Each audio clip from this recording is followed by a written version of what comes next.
сыйласаң, итине сөөк сал. Бул мисалы эгер адамды эле эмес, адамды ушунчалык сыйла, эгер анын керек болсо мындай итине дагы мындай сөөк сал деген мааниде. Ээсин сыйласаң, итине сөөк сал. Ушул макалдын чечмелениши.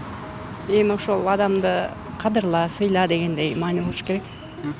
Сыйласаң, итине сөөк сал. Аны билбейт экен. Чечмелеси эми ээсин сыйласаң, итин дагы кошо сыйлайсың же болбосо балдарынан кошо сыйлайсың дегендей да. Эсин сыйласаң деген бул жерде ээ жөнүндө болуп атат.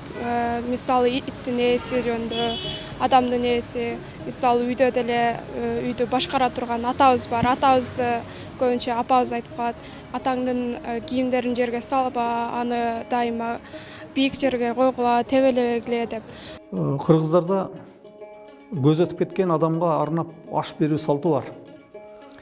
Мисалы мына ошондой ашка келген, ашка чакырылган адамдардын бардыгын тең кыргыздар конокко бөлүшкөн. Келген коноктор ат минип келишкен. Андай учурда үй ээси ошо келген коноктордун өзүн гана сыйлабастан алардын аттарын да караганга милдеттүү болгон. Атын унутуп калбайлы астына бедеден салып кой, ал тургай торбого салып алып туруп, арпа илип башына ушинтип жемдеп койгон учурлар болгон. Ушунун бардыгы тең меймандын көңүлү үчүн жасалган. Мындай айтканда, келип бизди карашынга караптыр, бирок атыбыз ачка калыптыр деген сөз кандайдыр бир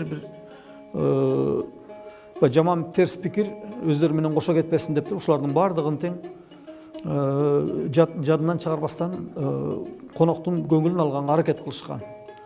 Кыргыз элинин көөнө турмушунда адамдын кадыры эл алдында эң жогорку сый менен белгиленет. Анткени адам кадыр барыкты акча же байлык менен ала албайт. Тактап айтканда эң улуу сапаттар чынчыл, ак ниет, убадага бек ишенимдүү, кыянатсыз мүнөзү менен узак жылдар бою эл алдындагы өрнөктүү өмүрү менен гана кадыр барыкка ээ болот. Кадыр барктуу адамдын сөзү өткүр, ишенимдүү болгон. Ошондуктан кыргыз кадырлуу адамды кайда барбасын сыйлап келген. Ээсин сыйласаң, итине сөөк сал аттуу макалда дал ошондой. Эгерде сен үчүн сыйлуу адам болсо, анда анын жагдайын жаса, баркын бил деген ой жатат. Эми бир гана аш берген учурда эмес, үйгө келип калган конокту деле мына ушундай жол менен кыргыздар сыйлап узатып келишкен.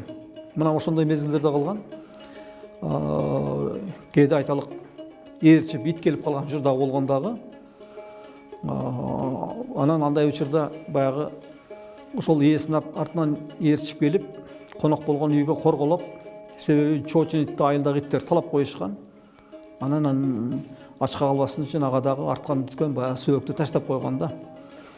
Мына мен ушундай кырдаалдардан, ушундай жагдайлардан макал жаралышы мүмкүн. Бирок кийин анын баягы түз мааниси эмес, өтмө маанидеги маанилер дагы кийинчерээк жаралган. Мындайча айтканда, айталык, кимдир бирөөнү сыйласаң, демек анын жакындарын дагы сыйлагын деген мааниде мына ушундай мааниде колдонулуп калган бул макал. Айталык,